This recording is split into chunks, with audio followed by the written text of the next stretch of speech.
అన్న నమస్తే అన్న. మరి మొన్న జరిగిన ఎలక్షన్‌లో చూసాము. చంద్రబాబు నాయుడు ప్రభుత్వం అధికారంలోకి వచ్చింది కదా! మరి ఈ ప్రభుత్వం వల్ల దాదాపు అందరికీ పింఛన్లు పెంచడం గానీ, పథకాలు ఇస్తామని చెప్పి అనడం గానీ ఆయన మాటిచ్చారు.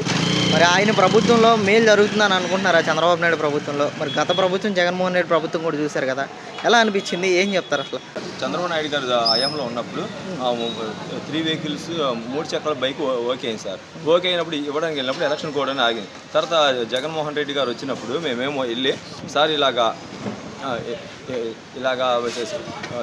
వెహికల్ పెట్టుకున్నాం సార్, ఇవ్వలేదంటే అవన్నీ ఆపేశారు, ఇది చేయట్లేదని చెప్పి ఇప్పుడు 10th క్లాస్ సర్టిఫికేట్ కావాలి, నువ్వు 10th పాస్ అవ్వాలని చెప్పి లేనిపోయిన రూల్స్ అని పెడుతున్నాడు. గత ప్రభుత్వాలు పర్సంటేజ్ ఉంటే పర్సంటేజ్ ప్రకారం చూసి ఇచ్చేవారు సార్. ఈ అబ్బాయికి వచ్చిన బండి ఆపేసి ఎన్నిసార్లు వెళ్ళి ఎన్ని అప్లికేషన్ పెట్టినా ప్రతి సోమవారం వెళ్ళి జగన్మోహన్ రెడ్డి గారికి అప్పీలు పెట్టి ప్రజా దర్బార్లో తాడేపల్లి చుట్టూ 5-6 సార్లు తిరిగిన వికలాంగుడనే మర్యాద గౌరవం లేకుండా ఈ అబ్బాయికి వెహికల్ ఇవ్వలేదు, ఏమి ఇవ్వలేదు సార్.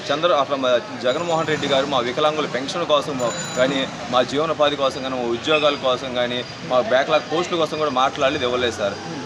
చంద్రబాబు నాయుడు గారు ఉన్నప్పుడే వికలాంగులు కానీ, ఎస్సీ ఎస్టీ బీసీ మైనారిటీ బడుగు బలహీన వర్గాలని సంక్షేమ పథకాలు కానీ అన్నీ ఆయన ఉన్నప్పుడు బాగా అమలు చేశారు, బడ్జెట్ కేటాయించారు, చక్కగా అన్నీ జరిగింది సార్. మా వికలాంగుల పెన్షన్ ఇప్పుడు 3,000 ఉండేది 6,000 పెంచమని ఎన్నిసార్లు చెప్పినా పెంచలేదు. వికలాంగులకు ఉద్యోగాల కోసం ఎన్ని అప్పీలు చేసినా, ఎన్ని ప్రెస్ మీట్లు పెట్టినా దానికి జవాబు లేదు, ఏం చేయలేదు సార్. చంద్రబాబు నాయుడు గారు మాట ఎలాగ ఇచ్చారో అలాగే 3,000 పెన్షన్ 6,000 పెంచుతున్నారు. వచ్చే నెల 15,000 ఇస్తాం, ఇంకా పై వచ్చిన ప్రతి నెల 6,000 ఇస్తాం అంటున్నారు సార్. వితంతులకిను వృద్ధాప్యులకి 4,000 ఇస్తామని చెప్తున్నారు సార్. ఆయన గవర్నమెంట్లో మాకు అన్ని బాగుంది, బాగా న్యాయం జరుగుతుంది సార్. అది సార్. ఓకే.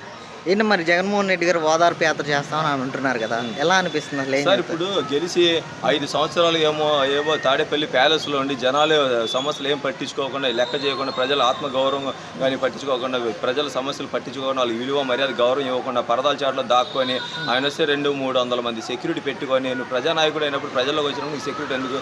చంద్రబాబు నాయుడు గారు ఎక్కడ సమస్య ఉంటే ముందు అక్కడ ఉంటారు, అక్కడ ఉండి కనుక్కొని పరిశీలించి సమస్య సాల్వ్ చేస్తారు. అంటే ఇప్పుడు నువ్వు ఓడిపోయావు కాబట్టి జనాలు ఓదార్పు యాత్ర ఇప్పుడు మీ ఓదార్పు యాత్ర దేనికోసం చేస్తున్నారు?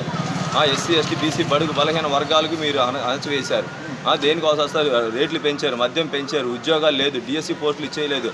మీకు ఏమో ఉద్యోగస్తులకి ఏమో 101లో మీ పోస్టులు ఇస్తా అన్నారు, అది ఇవ్వలేదు. దేనికోసం చేస్తారు ఓదార్పు యాత్ర? అంటే మీరు ఓడిపోయారు కాబట్టి ఓడిపోయిన నాయకులందరూ బలపరిచి ఓడిపోయిన నాయకుల కోసం మీరు చేస్తున్నారు తప్ప ప్రజల కోసం కాదు, ప్రజా ప్రయోజనాల కోసం కాదు, రాష్ట్ర ప్రయోజనాల కోసం కాదండి. అంటే ఈరోజు రాష్ట్రంలో అల్లర్లు జరుగుతున్నాయి, టీడీపీ కార్యకర్తలందరూ వైసీపీ వాళ్ళ మీద దాడులు చేస్తున్నారు అని అంటున్నారు. ఎలా ఉంది పరిస్థితి? సార్ అదంతా అబద్ధం సార్. టీడీపీ నాయకులు ఎంతసేపు అభివృద్ధి వైపు, చంద్రబాబు నాయుడు గారు ఎలా అంటే అలాగే ఒక పద్ధతి, ఒక క్రమశిక్షణ ప్రకారం నడుస్తారు. పైన సార్ సీఎం చంద్రబాబు నాయుడు గారు ఏం చెప్తే అదే చేస్తారు. కానీ వైసీపీ వాళ్ళగా అల్లర్లు, గొడవలు చేయడం, అల్లర్లు సృష్టించడం, ప్రజల రక్షణ లేకుండా చేయడం అలాంటివి చేయరు సార్. అలా చేస్తే కూడా చంద్రబాబు నాయుడు గారు ఊరుకోరు, చర్యలు తీసుకుంటారు. చాలా డిసిప్లైన్, ఒక క్రమ పద్ధం మర్యాదగా ఉండే ప్రభుత్వం సార్. ఆయన ఏంటంటే ఇలా చెప్పి ఓడిపోయాడు కాబట్టి అల్లర్లు సృష్టించి ప్రభుత్వం మీద బుర్ర జల్లే ప్రయత్నం తప్ప వేరేది లేదు సార్. ప్రోటోకాల్ కాదు.